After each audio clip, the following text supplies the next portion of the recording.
हे guys, welcome back to mom's world, जिथे मी स्मृती तुमच्यासाठी travel, lifestyle, fashion, DIY, parenting अशा खूप साऱ्या विषयांवरती व्हिडिओज घेऊन येत असते. जर तुम्हाला माझे व्हिडिओ आवडत असतील तर माझ्या चॅनलला सबस्क्राईब करून बेल आयकन प्रेस करायला अजिबात विसरू नका, म्हणजे पुढे येणारा कोणताही व्हिडिओ तुमच्याकडून मिस होणार नाही. तुमच्या 2 वर्षाखालील बाळाला कफ आणि कोल्ड झाले आहे का आणि त्यासाठी तुम्ही इफेक्टिव्ह उपाय शोधत आहात का, तर हा व्हिडिओ तुमच्यासाठी आहे.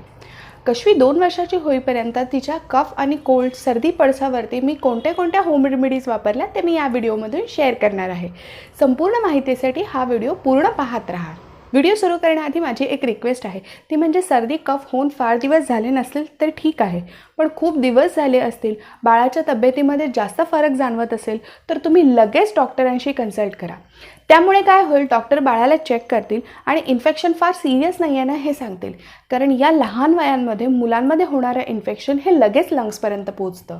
डॉक्टरांच्या मेडिसिन्ससोबतच या होम रेमेडीज वापरल्या तर बाळाला लवकरात लवकर आराम मिळेल. नंबर 1 ते म्हणजे स्टीम द्या.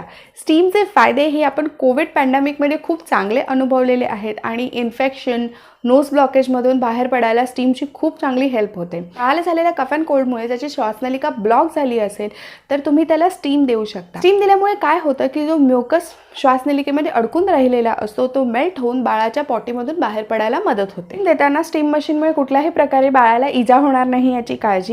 बाळाला एक ठराविक डिस्टन्सवरून स्टीम द्या, कारण खूप हार्ड स्टीम त्यांना आपण देऊ शकत नाही. ते म्हणजे हळदीचं दूध हे अतिशय उपकारक आहे आणि यामुळे कुठलंही नुकसान होत नाही. तुम्ही नॉर्मल मिल्कच्या जागी बाळाला हळदीचं दूध द्या. हळदीच्या दुधामुळे बाळाला जर टेस्ट वेगळी लागत असेल तर त्याच्यामध्ये जर अशी साखर ॲड करून ते बाळाला द्या. हे दूध देताना ते कोमट असेल याची काळजी घ्या. हळदीचं दूध हे खोकल्यावरती खूप प्रभावकारी आहे. पण 3 ते म्हणजे ओवा लसूण घातलेलं तेल. यासाठी काय करायचं, अर्धा वाटी तेल घ्या, ते गरम करा, त्याच्यामध्ये लसूण झेजरून आणि त्यामध्ये ओवा 1 चमचा ओवा घाला. लसणाचा कलर किंचित गुलाबी होऊ लागेल तेव्हा गॅस बंद करा. हे तेल गार करा आणि एका जारमध्ये गाळून ओतून ठेवा. या तेलाने बाळाच्या हाताचे तळवे, पायाचे तळवे, पाठ, पोट याला छान मसाज करा. याच्यामुळे काय होतं की बाळाचं जे कंजंक्शन झालेलं असतं, जो कफ जमा झालेला असतो तो हळूहळू सुटायला मदत होते. या तेलामध्ये लसूण आणि ओवा घातल्यामुळे त्याची हीट वाढते आणि बाळाच्या शरीरातली थंडी कमी व्हायला मदत होते. नंबर 4 ते म्हणजे कापुराचं तेल. यासाठी सुद्धा तुम्हाला अर्धी वाटी कोकोनट ऑइल घ्यायचं आहे आणि त्यामध्ये कापराच्या वड्या घाला.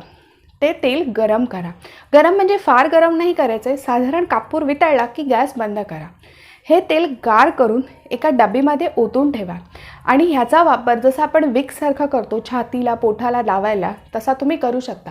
इवन तुम्ही बाळाच्या या नेक पोर्शनला सुद्धा अप्लाय करू शकता.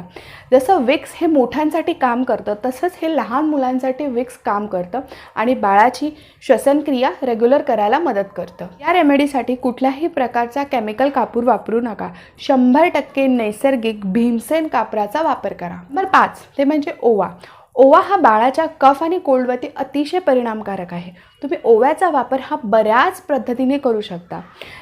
तुम्ही ओव्याचं तेल बनवू शकता. अर्धी वाटी कोकोनट ऑइलमध्ये 1 चमचा ओवा घालायचा, ते साधारण गरम करायचं. ओव्याचा रंग बदलू लागल्यावर बंद करायचं, गार करून गाळून बाटलीत भरून ठेवायचं. हे साधारण आठवडाभर तुम्ही वापरू शकता. या तेलाने तुम्ही बाळाला अंघोळीआधी छान मसाज करा. तव्यावरती थोडा वेळ ओवा छान गरम करून घ्या. एक कॉटनचा रुमाल घ्या, त्याच्यामध्ये तो ओवा ठेवून त्याची छान पुरचुंडी बांधा आणि ही पुरचुंडी अधूनमधून मुलांना वास घेऊ द्या. या वासामुळे सुद्धा मुलांना खूप रिलीफ वाटतं. आपण जशी धुरी करतो तशीच निखाऱ्यांवरती धुरी करून त्याच्यामध्ये सुद्धा तुम्ही ओवा घालू शकता आणि ती घराच्या एका कोपऱ्यात ठेवून द्या. त्या वासामुळेही बाळाला रिलीफ मिळायला खूप मदत होते. नंबर 6 ओव्याप्रमाणेच आपल्या किचनमध्ये सहज मिळणारे आणि बाळाच्या कफ कोल्डवरती अतिशय इफेक्टिव्ह अशी दुसरी गोष्ट आहे, ती म्हणजे जायफळ, नटमेग पावडर. यासाठी कुठलंही दगड, सान किंवा पाटा असेल तर पहिल्यांदा तो स्वच्छ धुवून घ्या. नंतर त्याच्यावरती 1 चमचा पाणी घेऊन त्यामध्ये हे जायफळ उगाळून त्याची साधारण थिक अशी पेस्ट झाली की ती एका डिशमध्ये काढून घ्या. साधारण अर्ध्या मटाराच्या आकाराची जायफळची पेस्ट चमच्यात घ्या. त्याच्यामध्ये 5 ml पाणी घाला आणि ती डायल्यूट करून बाळाला दिवसातून 2दा भरवा. 7 रेमेडी म्हणजे हॉट कॉम्प्रेस. यासाठी गॅसवर तवा ठेवा, तो गरम करा आणि त्याच्यावरती एक नॅपकिन ठेवा. ते नॅपकिन गरम झाल्यावर तुम्ही तुमच्या हाताला टच करून ते फार गरम नाही आहे ना याची पडताळणी करून घ्या. हे गरम झालेल्या नॅपकिनने तुम्ही बाळाच्या छातीला, पोटाला, पाठीला जरा जरा ऊब देण्याचा प्रयत्न करा. याच्यामुळे काय होतं, बाळाला रिलीफ तर मिळतोच, त्याचप्रमाणे जमा झालेला जो म्युकस असतो तो पॉटीद्वारे निघून जायला मदत होते. सर्दी खोकल्यामध्ये उपायकारक असण्याबरोबरच जायफळाचे खूप फायदे आहेत. जायफळामुळे झोप छान लागते, त्याचप्रमाणे त्यांचं डायजेशनही रेग्युलेट व्हायला मदत होते, बॉडीची ग्रोथ चांगली होते, ब्रेन डेव्हलपमेंट चांगली होते. त्यामुळे जायफळ जरी तुम्ही थ्रूआउट द इयर बाळाला देत असाल तरी ते बाळासाठी चांगलंच आहे. नंबर 8 ते म्हणजे बाळाला हॉट वॉटर स्पंजिंग द्या. गरम पाणी घ्या, ते फार गरम नाही आहे ह्याची काळजी घ्या. त्याच्यामध्ये नॅपकिन बुडवून पिळून बाळाला पूर्णपणे पुसून घ्या. यामुळे काय होतं, बाळाला फ्रेशही वाटतं. त्याचप्रमाणे बरीच जणं सर्दी झालेली असताना, खूप सर्दी झालेली असलेल्या दिवसाला बाळाला आंघोळ घालणं प्रेफर करत नाहीत. त्यासाठी हा खूप चांगला ऑप्शन असू शकतो. बाळाचं स्वेटिंग वगैरेही निघून जातं, बाळाला फ्रेश वाटतं. नंबर 9, सर्दी कफ झाल्यानंतर जर बॉडी टेम्परेचर असेल तर आपल्याप्रमाणेच बाळांच्याही जिभेची चव जाते, खाण्याची इच्छा होत नाही, विकनेस आलेला असतो. या सगळ्यामुळे बाळ फिडिंग घ्यायला किंवा जेवायला, काही खायला खूप कंटाळा करतात. अशा वेळेला डॉक्टर्स देखील सजेस्ट करतात की बाळाला स्मॉल पण फ्रिक्वेंट फीड्स द्या. म्हणजे थोड्या थोड्या वेळाने बाळाला छोटे छोटे फीड्स द्या. खूप जास्त खाणं त्यांचं एका वेळेला जात नाही, खाण्याची इच्छा होत नाही.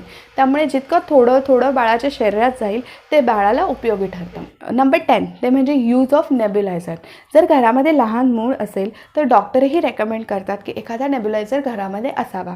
पण हे नेब्युलायझर विकत घेण्याआधी तुम्ही तुमच्या डॉक्टरांशी कन्सल्ट करायला अजिबात विसरू नका. डॉक्टर तुम्हाला कुठल्या प्रकारचा नेब्युलायझर, कुठल्या कंपनीचा घ्यायचा किंवा तो कसा वापरायचा हे सजेस्ट करतील. त्यामुळे जर तुमच्याकडे नेब्युलायझर असेल तर डॉक्टरांच्या कन्सल्टेशनशिवाय तो वापरू नका. त्यामध्ये कुठलं मेडिसिन किती अमाऊंटमध्ये घालायचं हे डॉक्टर तुम्हाला सांगतील. ॲक्च्युली स्पीकिंगमध्ये बरीच जणं नेब्युलायझरला खूप घाबरतात, पण नेब्युलायझर ही वाफ देण्याचंच एक दुसरं साधन आहे असं मला वाटतं. कारण नेब्युलायझरमध्ये खूपदा मेडिसिन्सऐवजी फक्त सलाईन वॉटर दिलं जातं. अगदी साधी वाफ देण्याची मशीन आहे ज्याच्यामुळे कफ पातळ व्हायला मदत होते आणि सर्दी ही लवकर कमी होते. तर या होत्या माझ्या 10 रेमेडीज, त्या कशवी 2 वर्षाची होईपर्यंतच्या तिच्या सर्दी खोकल्याच्या आजारपणातून मी शिकले आहे. कफ आणि कोल्डवरती माझ्या मुलीसाठी इफेक्टिव्ह ठरलेले हे उपाय मी आज तुमच्यासोबत शेअर केले आहे. हे उपाय करण्याबरोबरच मी डॉक्टरांच्यासुद्धा टचमध्ये राहायचे. टाईम टू टाईम त्यांना कशवीची कंडिशन अपडेट करायचे. याच्यामुळे काय झालं की मला खूप जास्त मेडिसिन्सवरती डिपेंड राहावं नाही लागलं. घाबरू नका. 5 वर्षांपर्यंत बदलत्या हवामानाचा परिणाम म्हणून मुलांमध्ये येणारे हे आजारपणं खूप कॉमन आहेत. त्यांची योग्य काळजी घ्या. त्याचप्रमाणे डॉक्टरांच्याही टचमध्ये राहा. त्यासोबतच हा व्हिडिओ आपण एंड करूया. व्हिडिओ शेवटपर्यंत पाहिल्याबद्दल धन्यवाद.